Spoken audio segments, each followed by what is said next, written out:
अगस्त की शाम 6:04 पर इतिहास रच दिया है। भारत चंद्रमा के दक्षिणी ध्रुवी पर पहुंचने वाला पहला देश बन गया है। 40 दिन पहले 14 जुलाई को चंद्रयान-3 भारत की 140 करोड़ उम्मीदों के साथ चंद्रमा की तरफ बढ़ा था। 41वें दिन उसने पहुंचकर मैसेज भेज दिया है, भारत वालों, मैं अपनी मंजिल तक पहुंच गया हूँ। और हर भारतवासी भी। चंद्रमा की सॉफ्ट लैंडिंग के बाद अब प्रज्ञान रोवर ने अपना काम शुरू कर दिया है। प्रज्ञान रोवर ने तस्वीर लेना शुरू कर दिया है।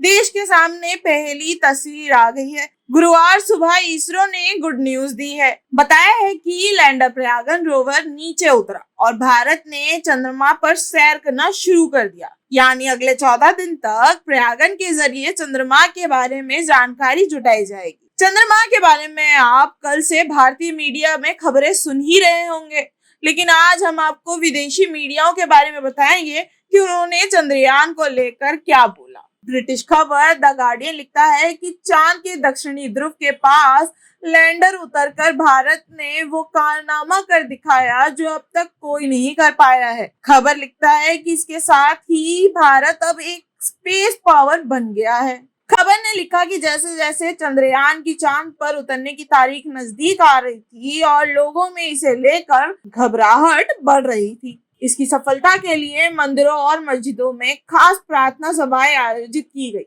वाराणसी में गंगा के किनारे साधुओं ने मिशन की सफलता की कामना की। ये तो पहला खबर था। चलिए चलते हैं दूसरे की तरफ। लेखक डेविड वॉन रियली ने वॉशिंगटन पोस्ट में लिखा कि खोज के लक्ष्य के साथ चांद की दक्षिणी ध्रुव पर गया चंद्रयान का लैंडर अमेरिका की उस कहानी की तरह है जो एक तरह की दौड़ की शुरुआत करता है। उनका कहना है कि भारत की ये कामयाबी भू राजनीति में एक महत्वपूर्ण क्षण का प्रतीक भी है। उन्होंने रूस की लूना 25 की नाकामी का जिक्र करते हुए कहा कि ये लैंडर चांद की सतह की तरफ ऐसे बढ़ा जैसे रूस की ताबूत की आखिरी कील की तरफ हथौड़ा बढ़ रहा हो। तीसरी खबर की तरफ बढ़ते हैं। द इकोनॉमिक्स खबर लिखता है कि भारत का लैंडर न केवल चांद पर उतरा बल्कि उसने ये कारनामा स्टाइल के साथ किया। अखबार लिखता है कि इस महत्वपूर्ण घटना को भारत में ऐसी कामयाबी के तौर पर देखा जा रहा है जो केवल कुछ ही महान देश कर सकते हैं और ये विश्व मंच पर एक नेता के तौर पर उसकी छवि को मजबूत करता है। देश में अगले साल चुनाव है और मोदी के राष्ट्रवादी संदेश में ये छवि फिट बैठती है। चलिए बढ़ते हैं चौथे और पांचवें खबर की तरफ। न्यूयॉर्क टाइम्स ने भारत की चंद्रयान-3 को स्पेस अनुसंधान में एक नया अध्याय बताया है।